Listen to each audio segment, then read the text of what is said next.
Oh, ni kambing hok masalah ni. Sia dia dah. Dia besar. Tapi kak tu lah dia dah lah lawan ini dia tengah fasa bunting sebenarnya. So kita memang letak ala bilik lah. Oh, hak lain beranak dah dia tak beranak lagi. Tengok ni beranak dah ha.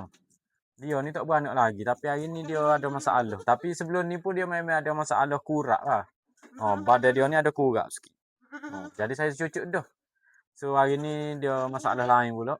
Kita cuba ikhtiar sekali lagi ya. Kita nak cocok. Ni nama ubat dia.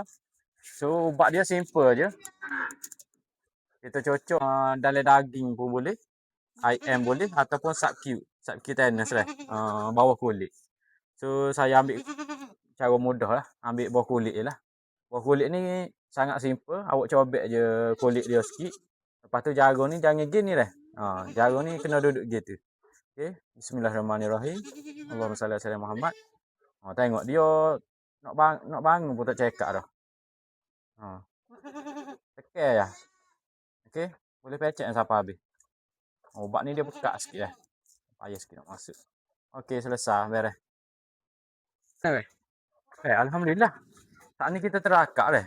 Dia boleh bangun. Cumanya dia macam tak ada kekuatan. Lemah pada dia. Saya rasa sebab dia faktor usia so. Dia pun dah tua dah ni. Berapa tahun dah kali umur dia. Kita cek gigi sekejap lagi.